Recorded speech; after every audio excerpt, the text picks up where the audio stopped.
Hello students. Today we are going to discuss the third chapter of class 10 physics, which is machines. Okay, so let's start.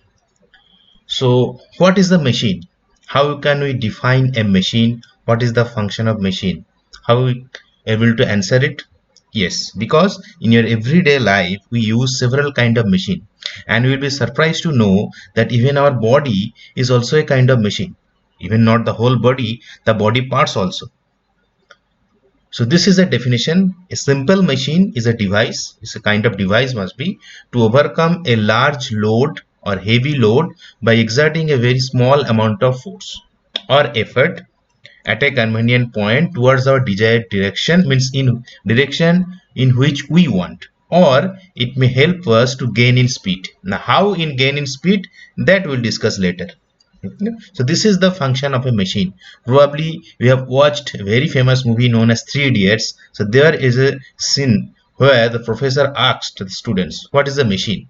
So the hero or replies that a machine is a thing, simple machine, or is a, or you can say, kind of object which makes our work easier.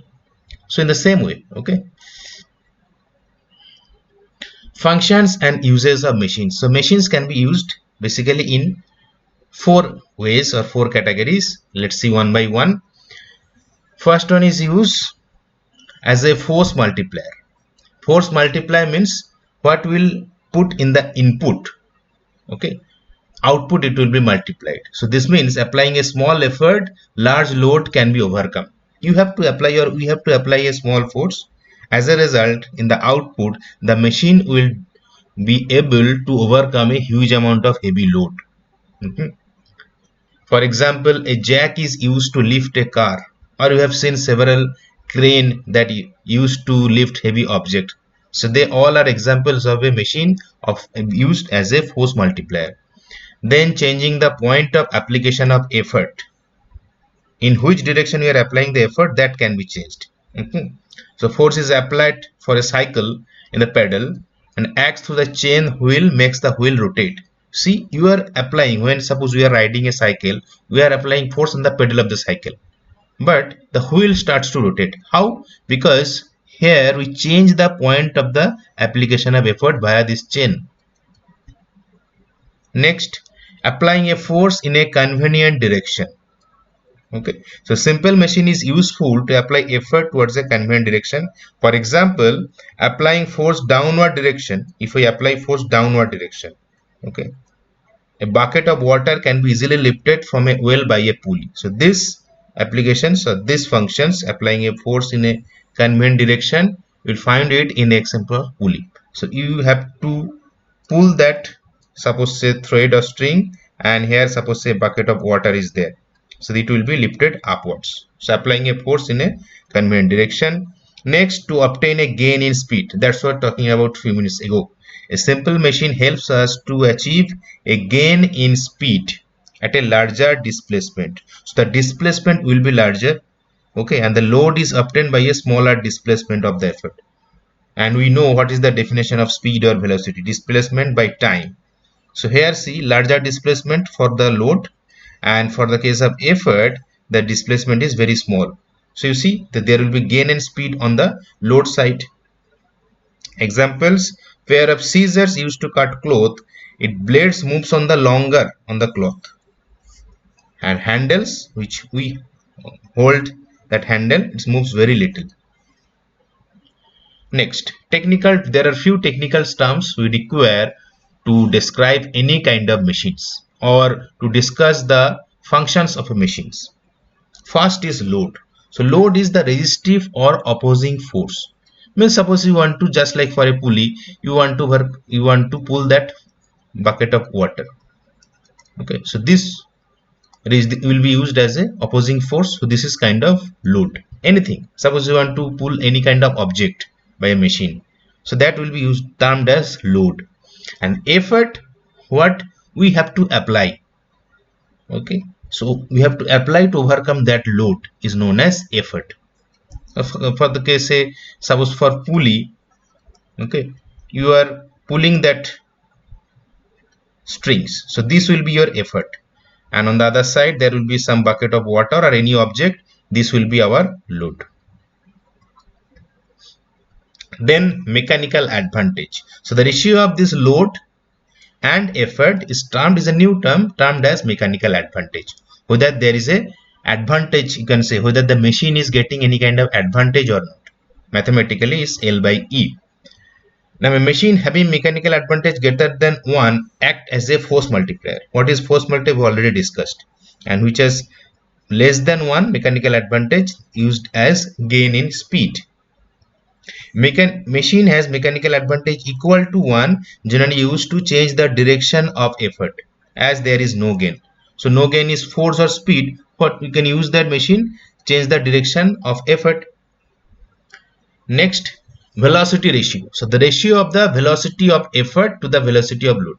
Now just now in case of gain of speed we have discussed about displacement.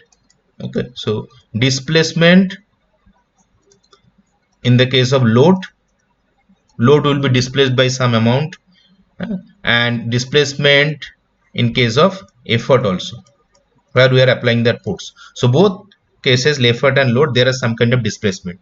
Now if I divide this displacement by time, what you will get? You will get velocity, because this is the basic definition of velocity. So that ratio of the load and effort is termed as velocity ratio. See, velocity ratio, it's dE by dL, because the t get cancelled out, this one.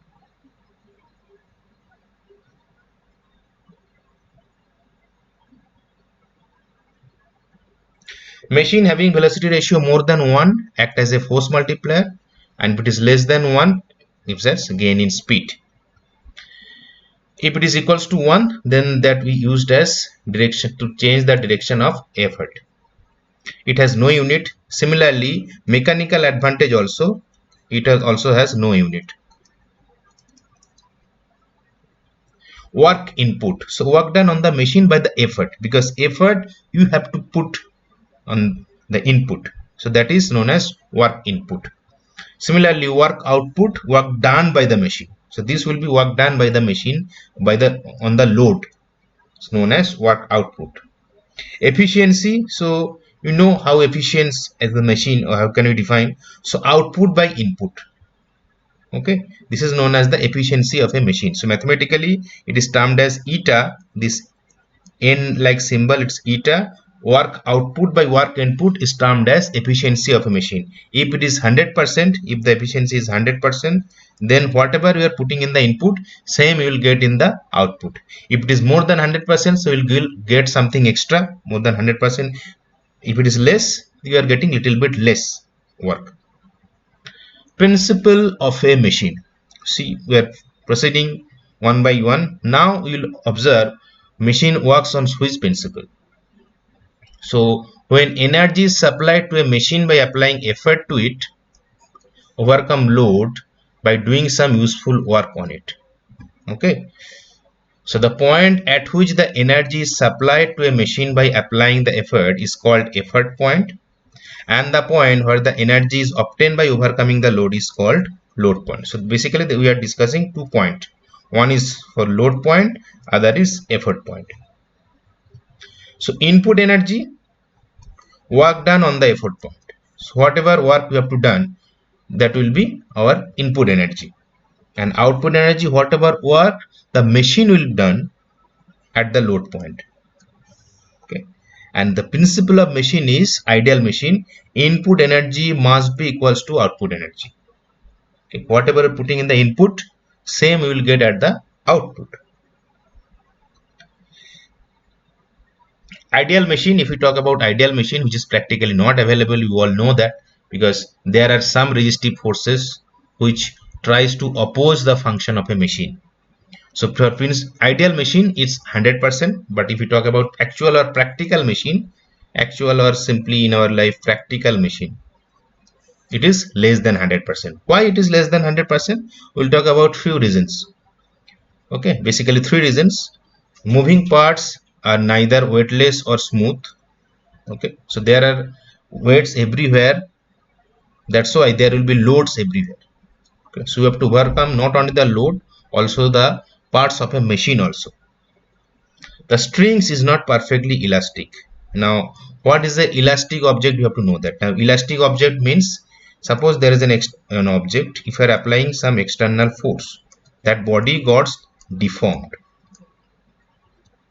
Now whenever this external force is removed, the body regains its original shape.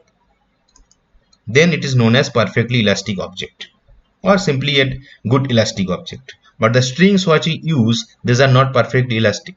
Okay, if suppose it is stretchable, or little bit you stretch the string and the length is little bit increased, it will be increased. On that state it will not regain its original shape.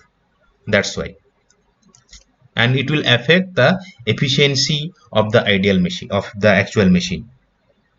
Third point, its different parts are not perfectly rigid. Now what is rigid again? Now rigid body, how can we define rigid body? All know that if we apply force, we have discussed in first chapter, if we apply force for a rigid body, then what will happen? It will not deform, shape will not change.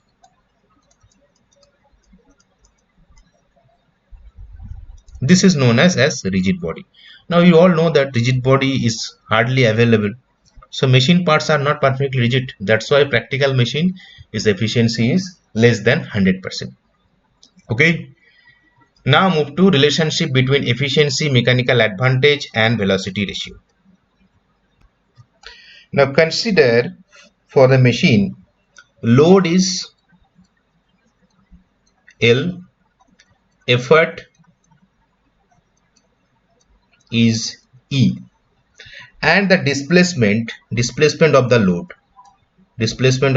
is,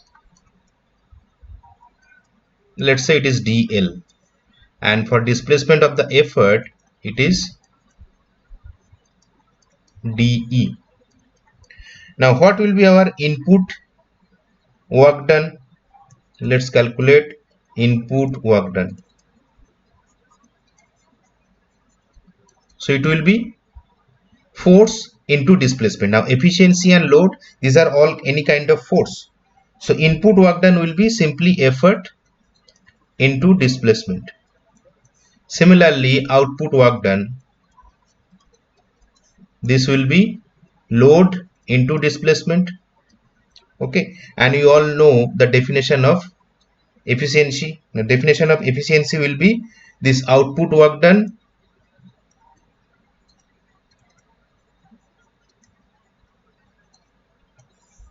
by input work done. Now put the values from here. So this will be L times dl by E into de. So it will be, you can write it as L into E, L by E, sorry, and this will be 1 by de by dl. Just rearrange it. It was dl by de. I have rearranged it like this. So finally, you see, eta will be, this L by E is nothing but mechanical advantage, and this 1 de by dl, this is velocity ratio. So finally, what is the relation? Relation is eta is equal to ma, mechanical advantage, by velocity ratio. So next time, whenever you know the mechanical advantage and velocity ratio, you can easily find out the efficiency of a machine. You don't require this output work done and input work done. So this is an advantage. Okay, moving to next, levers. Okay, now previously I have talked about machine. Now machines can be different types, or there are different kind of machines. Okay, so let me discuss it first. So machines, few types of machines are like levers, then you can talk about inclined plane, then pulley. Okay, now levers and pulley will discuss here. Inclined plane right now is not in our syllabus, and right now these levers, okay, previously we used to discuss in details. Now this time only for ICSE 2021, levers in details. Okay, these levers in details excluded. Remember this one. If you have already studied, very good, no problem. But if you have not studied, in detail study not required. Okay, just only the types of lever, few example like this. Okay, so okay, so back to our study lever. So I'm just, let me clear this one. So levers definition, it's a kind of rigid, maybe straight or bent, capable of turning about a fixed point. So there will be a fixed point about which this, suppose this is a lever, it can rotate. It can be here also like this. It can be some position here, it can be like position here like this. Or suppose this is the point, about this it can rotate. After some time you will observe this will be like this, or this can be like this also. Capable of, not necessary that it will rotate in a full circular way, but it may be rotate little bit. That is known as a lever. The axis about which the lever turns are passing through this one of this lever, sorry, spelling mistake, is known as fulcrum. So these are the points which I was talking about. This is the denoted by F, is known as fulcrum. And basically the basic structure of a lever is, this will be like this. Maybe the fulcrum may be situated at the middle point or in the one end, anywhere, either this side or either maybe this side. Okay, one side there will be some load that you have, because lever is a kind of machine, so you have to use this, or we will use this to overcome some kind of load. Other side will apply some kind of effort.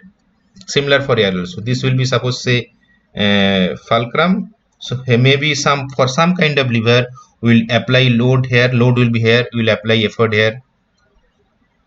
Or some kind of machines, maybe with the load will be here, we will be applying effort here. Okay, since the details is not there, we will not discuss in details. Kinds of levers, so basically there are three types of levers. Okay, depending upon the position of effort, load and fulcrum, just now I was talking about. Okay, there are three kinds of lever. Class 1 lever, so class 1 lever, stable lever, fulcrum is in between the effort and load. That means if this is the diagram, okay, so here will be the fulcrum. Anywhere, one side there will be load, maybe this side there will be effort, it can be exchange also, but the fulcrum will be in between this load and effort. Take out quick examples like this seesaw. Okay, you have seen this in children's park, in your school also, maybe is that available for the primary section students. So one side there is effort, other side there is load, and the see in the middle there is the fulcrum. So this is effort, this is load. Let's take the example of this crowbar also. Okay, so here you have to, with this crowbar generally we lift an object. So this is the load. Here where we suppose you have to place that crowbar like this will be the fulcrum about which this fulcrum can rotate, and on the other side you will apply the effort with your hand, or the labor or the man who is working, he or she will apply this effort. Okay, second one is class 2 lever. So the class 2 lever in this type of fulcrum and the effort are at the two ends. So this side I can write here, this will be fulcrum and this will be, suppose say, effort. So in between somewhere there will be the load. Okay, take few examples of this. This is a kind of nutcracker. Okay, so see on the other side at the extreme end there is fulcrum, and this side there will be effort, and the middle somewhere you will place that nut, or suppose say any hard object which you want to crack. Or talk about bottle opener, this you have seen in, suppose say, in a grocery shop, or where you want to, suppose say, drink a cold drinks, there you will find out this one. So the load is downward, this, suppose say, bottle. Okay, and fulcrum will be here, and the effort will be, you have to apply with your hand. There are several other examples also, you will find your textbook. Class 3 levers, last one, class 1, class 2, class 3. So in this type of lever, fulcrum and the load are at the two ends of the lever. You see, this side there will be fulcrum, on this side will be load. They may be exchange also, and in between this fulcrum and load there will be the effort. Okay, take some examples. For this kind of lever, for this kinds of lever, effort arm is always smaller than. What are effort arm, load arm? That previously we used to discuss, now we will not discuss in details. So effort arm, load arm is the distance of effort from this fulcrum. This is our effort arm, and distance from the fulcrum to the load is known as load arm for all the levers also. Examples: sugar tongs. So see, on the extreme ends there will be the load, and then the other side, left side extreme ends, there will be the fulcrum, and the middle will apply the effort with your hands. Knife, what you use in your kitchen, we also use in our kitchen. So knife, on the extreme end there will be the load, we have to cut that object. Okay, and where we'll hold with our hand, that will be the fulcrum position, and little bit from that fulcrum we'll apply the effort with our hand. Next time when you hold a knife, you please experience this. Where is the load, where is the effort, and where is the fulcrum? Okay.